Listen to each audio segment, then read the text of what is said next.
Hi guys, welcome to CloudForce, and this lecture is about IP types available in AWS EC2. So basically when you provision an EC2, you can see there are multiple IP addresses assigned to EC2 instances. So one is private IP and one is public IP and one is elastic IP. So let's discuss the differences between each type of IP addresses. So let me go to the console first and show you the IPs. So if I go to EC2 instance, okay, when you want, so I have one instance running here. Say I have an instance in Singapore region in my VPC. So you can see there is a public IP assigned as right now. Okay, so and also if you go here, you can see there is a private IP also assigned to EC2 instance. So what is the difference? So if you say private IP, this is mandatory IP assigned by AWS to each EC2 instance, which allows you to communicate within your VPC. So this gets attached automatically to every EC2 instance, and this IP is used to communicate within your VPC, within your resources, within the VPC. Okay, so this will not get changed even though you restart the VM, the EC2 instance, even though you stop and start the EC2 instance uh, from the console. Okay, it will not get changed. But if you have seen you here you have public IP. So public IP means it allows to communicate to internet. Say if you want to connect to this EC2 instance from your home or your office through internet, you need a public IP.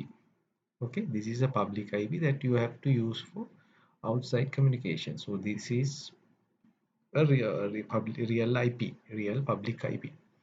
So if you stop and start this EC2 instance from console or from API, if you stop and start, this is a hypervisor level change, then this IP will get changed. Okay, so if say you need so if you stop and start, then it will get changed, and so you won't be able to connect from this IP. So you new IP will get allocated, assigned. Okay, so in order to get the static IP, you need an elastic IP. Okay, so elastic IP is assigned to your account, and you may allocate to whatever instance you want, whatever service. It can be EC2, it can be some other service in AWS. You can assign your elastic IPs to your services, your EC2 instance in this case. So let's say you have by default this is not allocated. So let's say you want to assign an elastic IP. Okay, so here what you have to do is you have to go to elastic IPs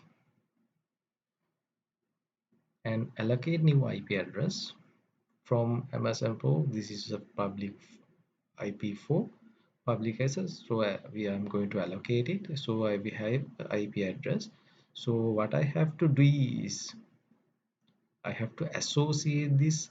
I have to select this IP, and I have to associate elastic IP address. So I can associate it to running. It shows the instances I'm using. So it uses instance which is currently running.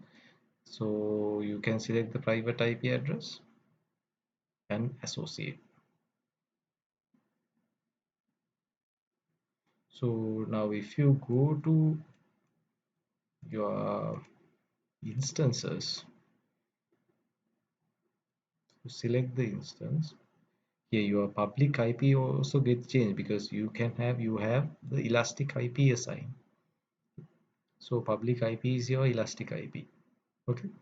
So this IP will not never get changed if you, even though if you stop and start, or if you reboot, even stop and start from the console, even though you restart the VA from OS level, it won't get changed. Remember, if you have a public, only public IP, not the elastic IP, even though you restart, if you restart from the OS, it will not get changed.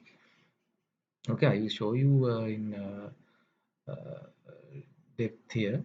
Okay, so here, so remember the charges of if you elastic IP. If your elastic IP is assigned to an EC2 instance, and if the EC2 instance is running on, that means, and if the elastic IP, if an instance has only one EC2 elastic IP, you won't get charged.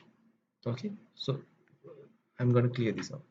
If you have a elastic IP and it is assigned to an EC2 instance, and it is associate the assigned instance is up, and instance has only one elastic IP, you won't get charge.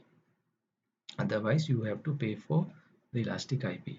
So basically for an AWS account, you will have 5 EC elastic IP per region by default. If you want, you have to raise a ticket to AWS set and increase.